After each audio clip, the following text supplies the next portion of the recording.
श्री सद्गुरु महाराज की जय। महर्षि मेही की दिनचर्या उपदेश से आगे का सुना रही हूँ। एक मुनि बालक था। उसने बहुत से शास्त्र पढ़े थे। इससे उसको अपनी विद्या का अहंकार हो गया था। उसके पिता ने उसके मनोभाव को जान लिया। उसने पुत्र से कहा कि तुमने एक शास्त्र नहीं पढ़ा है। पुत्र ने कहा, पिताजी कौन सा शास्त्र मैंने नहीं पढ़ा है। पिताजी ने कहा, पहले 7 दिन तक उपवास करके जाओ, उपवास करके आओ तब बताऊंगा। वह बालक 7 दिन तक उपवास करके आया। पिता उससे शास्त्र की बातें पूछने लगा। पुत्र ने कहा कि पिताजी अन्न के बिना मुंह से आवाज़ नहीं निकलती है, क्या बताऊं। पिता ने कहा, अच्छा जाओ भोजन करके आओ। जब वो भोजन करके आया तब पूछे जाने पर शास्त्रों की बात कहने लगा। उसके पिता ने पूछा, समझा। बालक ने कहा, मैंने कुछ नहीं समझा। पिता ने कहा, अन्न उपार्जन करने की विद्या तुम नहीं जानते हो। अन्न उपार्जन करने के लिए परिश्रम करो। भगवान कृष्ण ने भी कहा है कि एक ही पक्ष में रहकर काम नहीं चलता है। इसलिए हम लोग संसार का भी काम करें और ध्यान भी करें। इस ध्यान का संस्कार दूसरे जन्म में भी भजन कराएगा।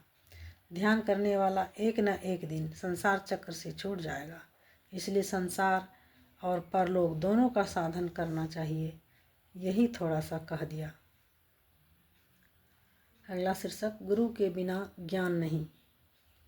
प्यारे लोगों, संसार में जीवन बिताने के लिए एक तो ईश्वर में विश्वास करना चाहिए और फिर दूसरा इस संसार के अंदर गुरु की खोज करनी चाहिए। गुरु हो तो वह योग्य गुरु हो।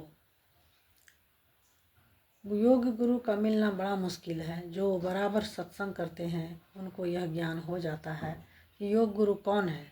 असल में गुप्त रूप में गुरु ईश्वर है। प्रकट रूप में गुरु ज्ञान देने वाले हैं। अगर गुरु नहीं हो तो ज्ञान नहीं हो। बड़े और छोटे विद्यालयों से गुरुओं को हटा दो तो ज्ञान नहीं होगा। इसीलिए कबीर साहब ने कहा है, सब धरती कागद करो, लेखनी सब बन राय, 7 समुंद की मसी करो, गुरु गुण लिखा न जाए। समस्त धरती को कागज, सभी जंगलों को कलम और सब समुद्रों के जल को स्याही बना लिया जाए तो भी गुरु का गुण नहीं लिखा जा सकेगा।